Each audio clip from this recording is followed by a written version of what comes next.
Hey guys, tis I, the Primal One. I want to make a quick comment on the recent election results and the situation because I, s- I s- I don't spend too much time watching this stuff anymore, but I noticed the pundits on the left and the pundits on the right were responding interestingly to this election. Um, Megyn Kelly was very, very agitated and upset about the poor Republican showing, like a lot of Republicans are. And And she said what the answer was, but it didn't dawn on her. She didn't make the connection. So I want to make that connection here. She mentioned that, her and her family have now moved out of New York City. And she mentioned that the building that they used to live in just a couple years ago is now 50% vacant. But when they first moved in there a decade ago, it took them like a year just to be able to get a place to get into that building because it was in such demand. And it's changed that much in just a decade. And that's the answer. That's why the Republican showing in all these blue state and blue city votes was so poor, because the demographic isn't real anymore. It's changed drastically. That half of the building that is empty, that's the sensible half that left, or the ones that could. And they didn't go and vote because they're not there anymore. And the same thing happened in California and in Minneapolis and all these places. They're not there. That's why they didn't go vote. We're not there. We left. When you pack up and leave a state, you don't unregister to vote. You don't tell them, oh, we're leaving. You don't contact the Census Bureau and try and get them to change their statistic. No, the statistics from the last census live on to the next census. And the voter registration rolls get added to, but rarely taken away from, except over long periods of time.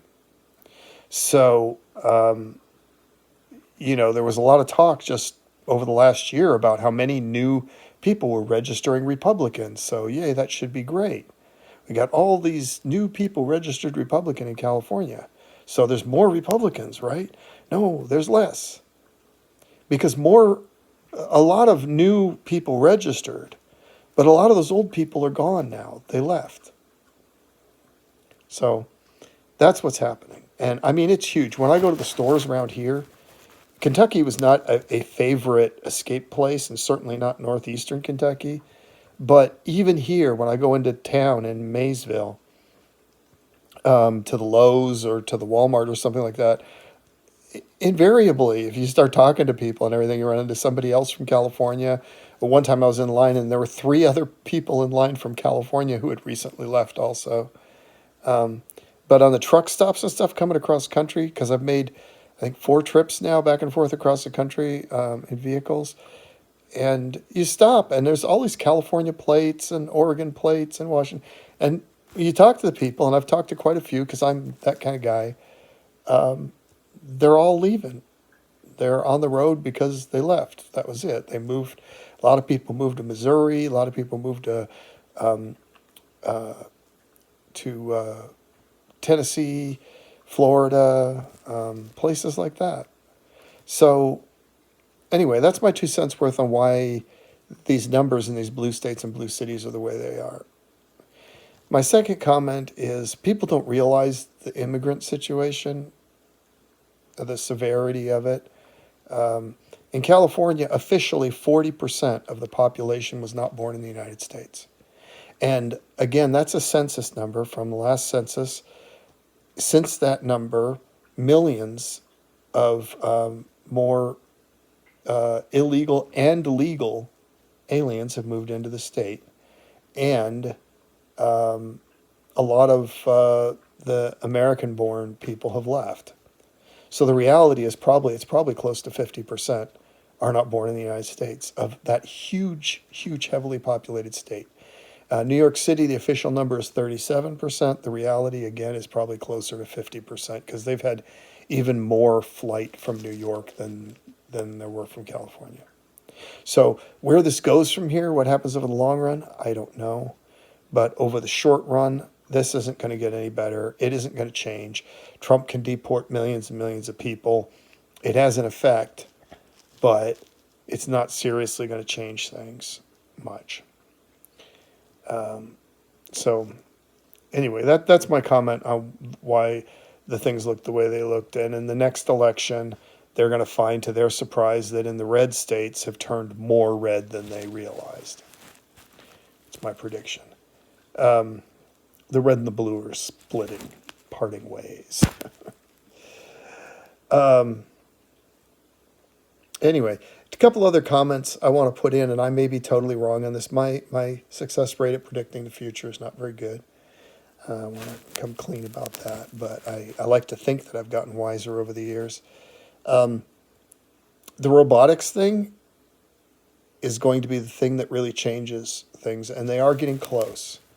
It's still going to be a few years before there's a good domestic robot available or whatever, but a humanoid robot. But they're getting close.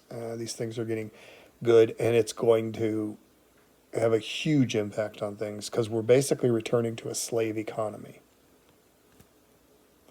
And I don't know what that's going to look like. The other thing is that I'm going to predict that the AI, it's big, it's going to have a big impact, but I don't think it's going to have as big an impact as they're predicting. Because a lot of these things that they want to do with AI are things that can be done just with sophisticated normal programming. And then also the AIs have been both amazing and not very impressive. I've had AIs feed me complete bullshit. So anyway, that's just me. I don't think AIs are going to take everything over. Anyway, I hope you guys are doing good. I'm out here getting ready for our first winter, and this is really my first winter ever. I went through some winters when I was a little kid, born in New York City, and I spent 2 weeks in Wisconsin in the winter when I was about 20 years old, 19 years old, on a farm. That sucked. But in California, I've been up in the snow and stuff like that, but actual winter, living through it, no. So I've done what I can with pipes in the houses and the buildings, and I did the antifreeze thing on my vehicles, and I put that antifreeze windshield washer fluid in them, and I think that's all I'm supposed to do. And I winterized my pressure washer, and I've gotten some backup heating things. I got one of those big buddy propane heaters because we're on a heat pump here, and the electricity fails really regularly, like once a month. It's only down for a couple hours, and then I've got a couple of those backup portable 1500 watt battery thingies. They call them generators, but they're not. And then I've got some other big battery backup stuff from my solar, which has not yet been deployed out here. And then I've got a generator and a couple of plug-in heaters to go with the generator because it's not enough to run the heat pump and everything else. And I've been working on the fireplace. I got it ready and putting a cover thing on it. And anyway, if there's anything I haven't thought of that you winter experience people know, let me know. Things I should check. Drain the garden hoses. We'll find out. I don't want to have any more disasters. We bought this place in the fall, and then we were gone over the winter, and two bad things happened while we were gone. One was I got burglarized, and they stole, they stole some rings, some gold, I had the Navajo stuff, the really good stuff, the genuine stuff, not this modern knockoff crap they sell. And they got all my reloading equipment, boxes of primers and all kinds of stuff. They got me for a few grand.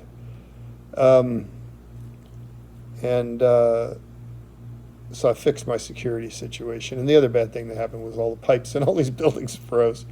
And I spent a month when we got out here fixing pipes.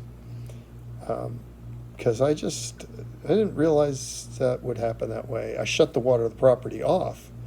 I thought that would be enough, but it should have dawned on me. So if I'm forgetting something, let me know. Sorry I have babbled on so long. And you guys, I hope you're having an awesome lives, because at the end of the day, all this politics and all this crap, live a good life. Don't let them steal all your time from you. I'm out.